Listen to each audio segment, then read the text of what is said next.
Tudo começou com a decisão do casal de reflorestar a fazenda Bulcão em Aimorés, propriedade da família de Sebastião há gerações.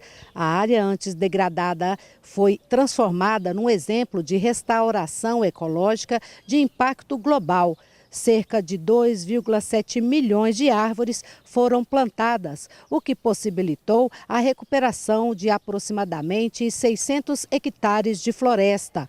O local voltou a abrigar centenas de espécies da fauna e flora nativas, muitas ameaçadas de extinção. O trabalho dele no Instituto Terra, lá em Aimorés, em Minas Gerais, ali no Vale do Mucuri, aquela região toda, onde com esse trabalho do Instituto, na recuperação de uma propriedade que foi, e obviamente continua na família, mas num outro caráter, uma propriedade que estava literalmente, com as imagens que se mostraram e continuam mostrando, degradadas, de uma maneira que é muito comum em algumas propriedades no nosso país, em que ele, ao longo de alguns anos, um trabalho literalmente de formiguinha, plantou uma semente, literalmente semente de várias plantas nativas, que hoje é um instituto de referência internacional do ponto de vista daquilo que nós chamamos de recuperação de áreas degradadas. A experiência deu origem ao Instituto Terra, que é uma ONG voltada à restauração ambiental e ao desenvolvimento sustentável da bacia do Rio Doce.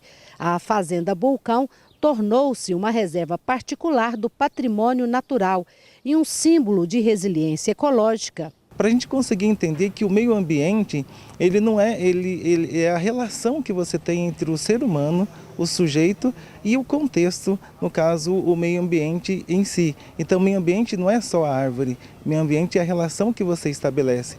E a importância dele na fotografia de meio ambiente é exatamente mostrar, primeiro, a questão da devastação, e segundo, mostrar o que é realmente a Amazônia, para além, muitas vezes, de algumas imagens reducionistas que a gente tem do que é só a Amazônia.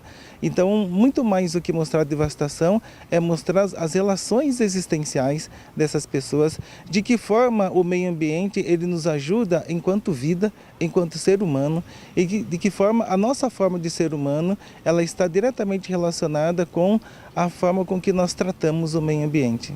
Em uma entrevista em 2021, Salgado disse: é um modelo, é um piloto para o Brasil. E ele diria que talvez seja um piloto para o mundo. O que nós fizemos no Instituto Terra tem que ser feito em todas as partes do Brasil. Visto como uma casa comum a todos os seres vivos e como tal deve ser protegido. O Instituto Terra segue ativo até hoje e se fortalece como um farol para a restauração ambiental no Brasil e no mundo. A mata que renasceu em Aimorés carrega não apenas raízes e folhas, mas a memória de um homem que acreditou até o fim na possibilidade de um futuro mais verde, justo e humano.